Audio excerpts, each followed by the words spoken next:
ব্যতিক্রম আছে, অনেক কিছু দেখতে হবে, ব্যক্তিগত জিনিস। হসপিটালে যেমন আছেন, প্রাইভেটও আছে। উনি থাকেন না শুনেছি বলে, কারণ হসপিটালটা হলো মানুষের পরিষেবা দিয়ে আছেন। আপনার এত মানুষের বাস, প্রায় 2,40,000 কাছে। এই হাবড়া হসপিটালের সম্পর্কে অনেক কিছু আধুনিক কনসেপ্টে ভালো সেটা তো এখন রিসেন্ট ঘটনা বিবেকানন্দ আপনাকে বললে কি কাজ সুপার আসলে আরেকবার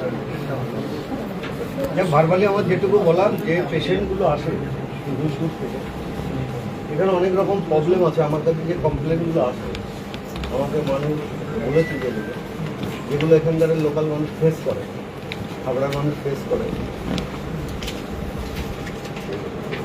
এরকম কিছু আছে।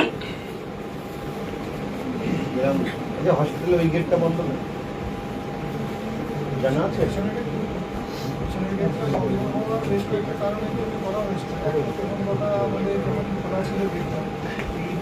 এই কাছ থেকে ওই অব্দি পুরোপুরি একটা পাবলিক ট্রান্সপোর্টের ইউজ হতে হবে, মানে সে কারোর পার্সোনাল সিকিউরিটি যা আছে একদমই ইনাফ, মানে যা স্ট্রেঞ্জ, তাতে আমার হসপিটালের ইন হাউসে যা জায়গা আমি তাকেই সেটাই পুরোপুরি কভার করতে পারি। যার জন্যে আমরা বলেছিলাম, এর আগেও প্রস্তাব এসেছিল যে ম্যান পাওয়ার যদি দেওয়া হয় তাহলে আমরা চেষ্টা করে দেখতে পারি। সিকিউরিটি এজেন্সি যে হেড আছে সেটা এটা আমাদের সাহারা আছে। এখানকার যে দায়িত্বে আছে ম্যানেজার, সেটাকে বলুন না নেক্সট দিন থাকতে বলুন, আসলে আপনাকে ইনফরমেশন দিয়ে আসা। আমি অ্যাকচুয়ালি ইনফরমেশন দিয়ে না আসার কারণ সেটাও ক্লিয়ার করি, কারণ আমি খুব সামনাসামনি বলতে ভালোবাসি। আমার কাছে খবর আছে ভোটের আগের থেকে সুপার টুকু সেখানে থাকে।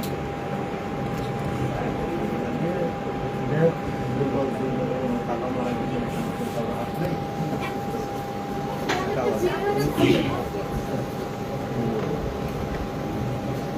আমার আসার উদ্দেশ্য, আমি একজন জনপ্রতিনিধি, আমার ড্রাইভার আছে, মানুষের কাছে কমিটমেন্ট আছে। এই হসপিটালে আমি থাকলে ভালো হতো। যে নতুন বিল্ডিং, ওটা কত বেডের বিল্ডিং, ওটা তো আমাদের সেন্ট্রাল গভর্নমেন্ট বিল্ডিংটা কী পরিস্থিতি? বিল্ডিংয়ের পরিস্থিতি বলতে আমরা মেইন আটকে রয়েছে যে কারণে সেম ম্যান পাওয়ার স্যাংশন। এখন কত টাকা স্যাংশন হয়েছিল?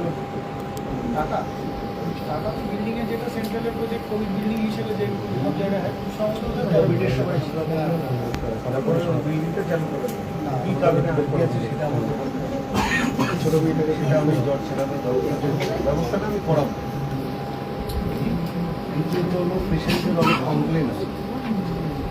পেশেন্ট আসলে ঠিক মতো তাদের দেখভাল করে, এটা সব জায়গায়, সমস্যাটা পশ্চিমবঙ্গে, শুধু আপনার হাবড়ায় খুব বেশি আছে। এই হসপিটালটা একটু পেশেন্টের সাথে ভালো ব্যবহার করা। এখানে যারা আয়া দিদিরা আছে, এখানে যারা লেবার রুমের বাইরে টাইরে থাকে, পয়সার ডিমান্ডেরও বিষয় আছে। আমি শুনেছি পয়সা করে চাই, দিতে গেলে এ দিতে হবে, ছেলে হলে এ দিতে হবে, মেয়ে হলে দিতে হবে, যেগুলো ডিমান্ড করে। দেখুন, অনেকে বাচ্চা হলে আনন্দের দিই, এটা আমরাও দিই, সবার পরিবারই দেয়। কিন্তু আগে আপনাকে দেখতে হবে গরিব বড় লোক, এটা দেখতে হবে।